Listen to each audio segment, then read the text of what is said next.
I have a story going back a couple of years, but it started about 42 years ago.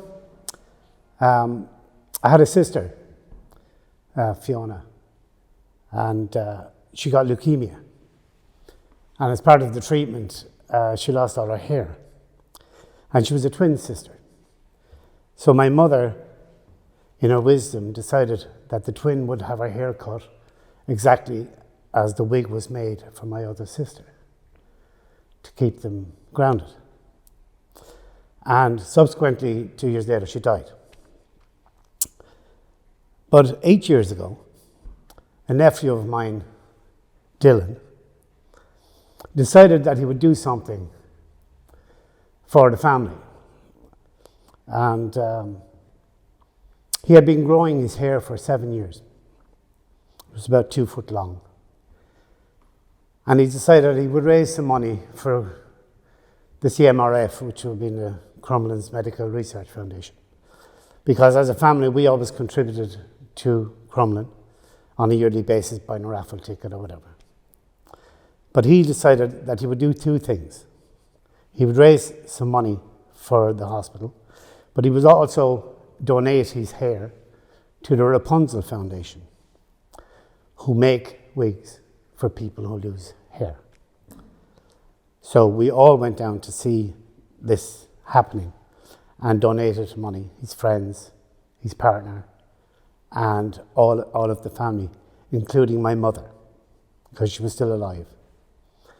And she cried when he was getting his hair cut, because he remembered somebody that he had never met. And to do it for the family was what inspired me, that the different generation knew the value of family and memories in family.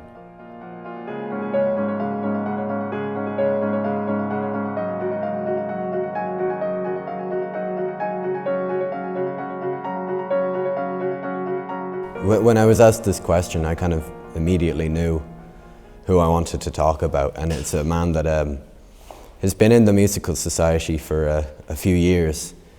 A man named Robert. He's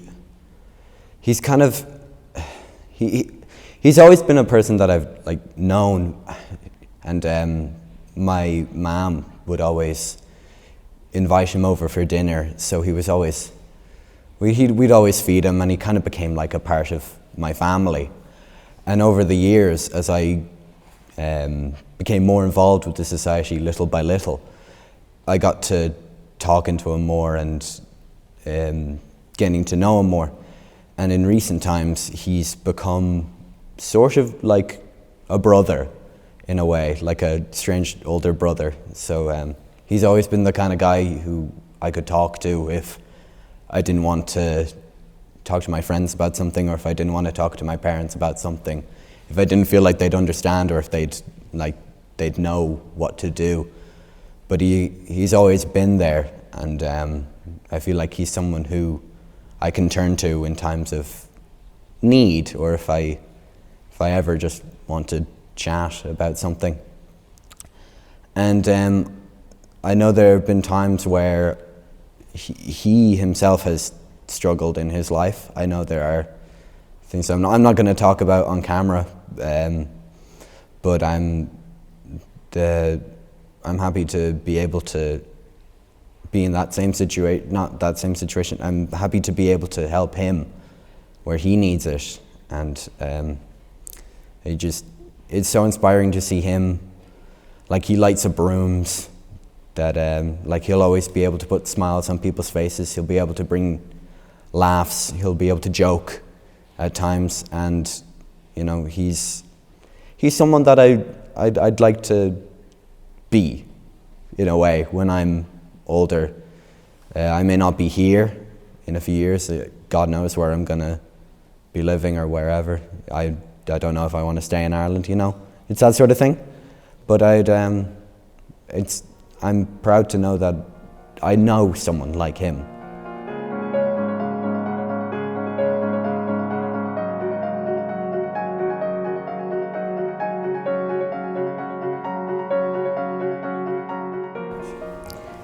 I'd like to tell you about a young man. I'll call him Tom. I first met him in college. I was doing a return to learning course, and the door opened and this young man came in a motorised wheelchair, and the seats had to be moved to let him in and that. So he was a big smile on his face, and he was in great form. I contributed a lot to the class and some of the younger people. There was various ages in the class. So little by little got to know Tom a little bit better, and we noticed that somebody always came in with him, and we realised it was his personal assistant, which kind of led you to believe that he really needed help. He wasn't as... so it turned out that he got up every morning, got himself out. Special taxi would come from with a lift in it to get him into the taxi and get him to college. And his personal assistant would meet him, and it could be a girl or it could be a young man that were employed, but they even had to take him to the bathroom. And what really inspired me was he put the same effort in as everybody else. He had difficulty with his hands, so he got special help using a laptop. He'd have to have a table brought to him because the little table on his wheelchair wasn't sufficient to put the laptop on. And it turned out he had a condition that will not get any better and will get worse. And never did he even consider that he wasn't going to be part of the workforce. So his reason for being there was to get back into education because his education was interrupted by his condition. And I feel really guilty that I see what will happen to him in a few years. And he doesn't see that. He sees what he's doing today as important. It's just as important as if he was, 18 and wanting to be a brain surgeon. That's his focus. And he always has a smile, he's always happy, and I see him most days now in college, arriving in the taxi with this, and you can see little deteriorations at times. I just hope I see him still there, which I hope I'm still there at the end of 3 years, but I certainly hope he's still there, because he really inspires me, because his positivity and never thinking of not making it to the end is really inspiring.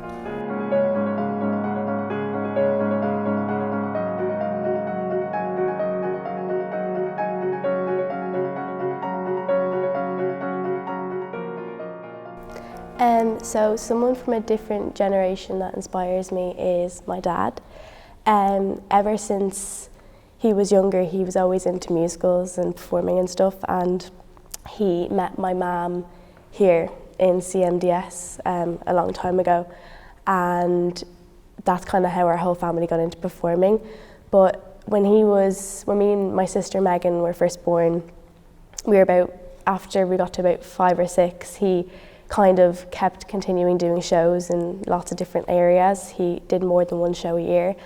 And so that would mean that he'd always be kind of not at home, like he'd go straight from work to where like his rehearsals needed to be.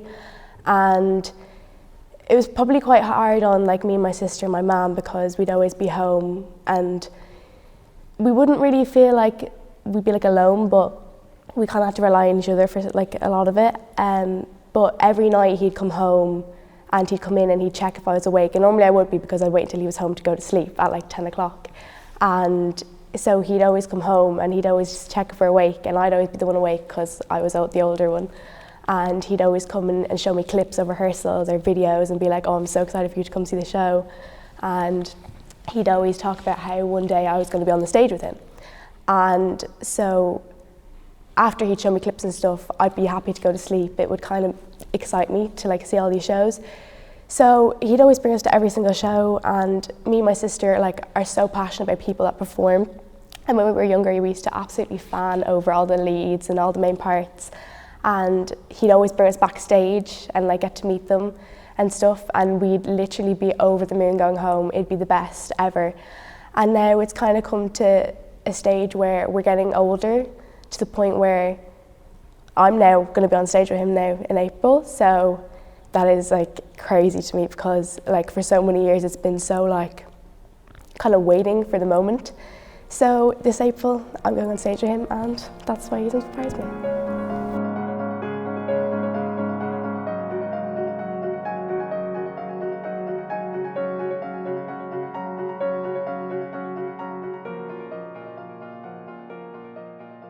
Okay, there are lots and lots of people of younger ages that I've watched going on stage over the years, being really impressed with. But so I've had to pick one that I admired a lot. And probably it was one of the first people that I was actually on stage with. And what happened was, the second time I met him, he came into my office and he applied for a job, and I said, no, I'm sorry. And he looked really down. I thought, why do I know that guy?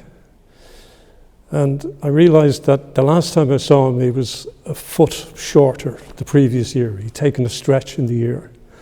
So I rushed out, I called him back and I said, Kevin, come back. I didn't recognize you. Of course you have a job. So we were sitting down having coffee, and I was involved with a show. First time I was actually in a show rather than carrying a spear. And I said, we're stuck for someone to do a part. Would you be interested? And he just sort of said casually, yeah. And the director said to me, well, is this guy any good? And I thought back and I thought, God, he told me he'd been Jesus in Jesus Christ Superstar. And I thought, I'd totally underestimated the amount of talent this guy had. And I said, yeah, no, he'll be great. He'll be a lot better than I am. Because I'd never done anything like that. So he came on, and during the show, he would frighten the children in the audience so much that they would say, Mammy, I want to go home. He was that good. He was really very, very impressive. So that was the first story about Kevin. The second story was when we were doing another show and we were stuck for someone to do some paintings. And I again said to Kevin, hey, do you know anybody who'd? And he said, I'd do that. So director again said, is he any good at painting? And I said, well, I think he is. If he said he is, he is. So he came, and up until the last night before we did the show, he hadn't done the paintings. So I said, Kevin, you have to do it tonight. So he said, I'll do it for pints. So we brought out pints of Guinness to him, and until 1 o'clock in the morning, we watched him doing the sides of the stage. And they were so good that they left them there on the stage for years. They were absolutely fantastic. So that's the second thing to admire about Kevin. The last time I met Kevin, he was a carer. He was taking care of someone who was in a very bad way and taking care of their children. And he'd grown up. He was now a mature man. And he was still the same guy, still with all those talents, and spending all of his time, literally all of his time, taking care of this family. So of all the people I can think of that I was ever on stage with, Kevin would win the prize.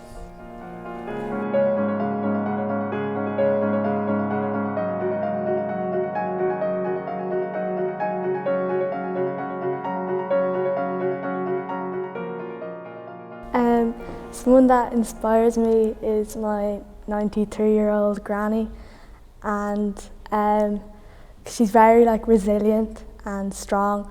And in December, I think we were doing Cinderella panto. My dad got a call that she was really sick, and then so she was in the hospital for around a month, and then my dad got a call that it was worse, and she went into palliative care. But miraculously, the doctors had never seen it, she got stronger and she got help that she needed, and now she's stronger than ever. And at my granddad's funeral, she said to me that she hopes I'm as strong as her, and I suppose those words stick in my head. And yeah, she's very resilient and inspiring. When she got better, my dad told her how sick she was, and she said to my dad, Asher, I fooled you all. And so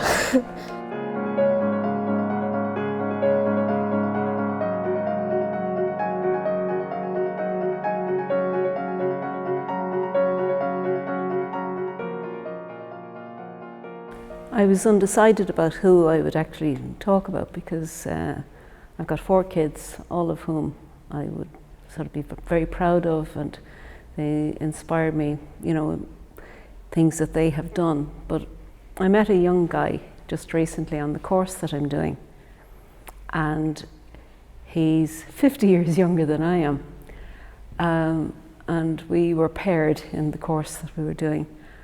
And he was born in Africa and came to Ireland when he was 2. And he with his mum and dad were sent to a reception centre where they spent 2 years waiting to be accommodated. And they moved then to Carlow, where he grew up, and his mum and dad had 3 more children. And he returned to the county where the reception centre was to do his degree, which he finished last year. And he's now doing the course that I'm doing in Maynooth. And he has to leave Carlow at some ungodly hour in the morning and travels up to Connolly Station in Dublin, and then he goes to Houston Station where he gets the train to Maynooth and then walks from the train station. And it's rarely that he is late, and he comes in with a beaming smile on his face every day. He's just so enthusiastic about being there and doing the best that he can, and he's decided that he would like his future to be in writing and directing plays.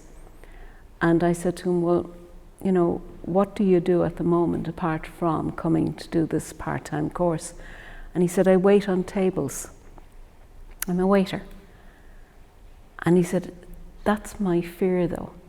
I said, what do you mean?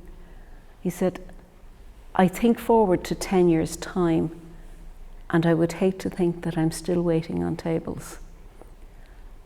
And I've done my best to sort of tell him that, you know, once he decides that he's going to do something, that he can do it, because we can all start out on a certain road. And we might not actually achieve our goal. But the thing is that if we try, even if we don't get there, we learn, we meet people who can help us, and eventually we'll find exactly what we do want to do, and we will be successful. And at the end of one of the days, we were asked by the tutor to do something for the next tutorial day as a gift to the people we were paired with. And she said, you know, it only has to be a minute long. It could be, you know, a little play, or you might want to take a photograph, but it has to represent what your partner has told you about. And I thought about it, and I did a little map of his life, starting with his country's map and going on to the Irish map and on. And I gave it to him, and I thought, you know, he's going to think that this is silly. And I was very surprised when he burst into tears, because it was his life to date with an aspiration for what he was going to do. And he was just so grateful, you know, for a young lad who's 23, being grateful for something that I thought was just so simple. And I think he will get where he wants to go. And, you know, for that, I am inspired by him, you know.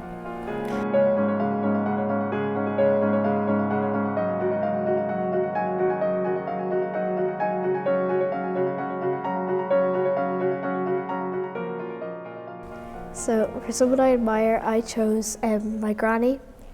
Well, I call her Nana, and she's from my mum's side. She's got 3 children and 8 grandchildren. She's just really inspiring all the time, and she's really caring all the time. Like, you never see her upset or anything, so it's really great to be around her because she puts you in a good mood, and she always like takes care of me, like you can count on her. And yeah, she always does really fun stuff with me. Like, she's like not really like a nan, like she's really fun to be around as well. Like, and she does drawing and cooking and baking with me, but like, and sometimes cleaning, but like usually I don't like cleaning, but if I'm with her, like it's fine because she makes it like not as bad. It's good to be around her. She's really positive about everything, and I just like really inspired whenever I'm around her. So that concludes my story.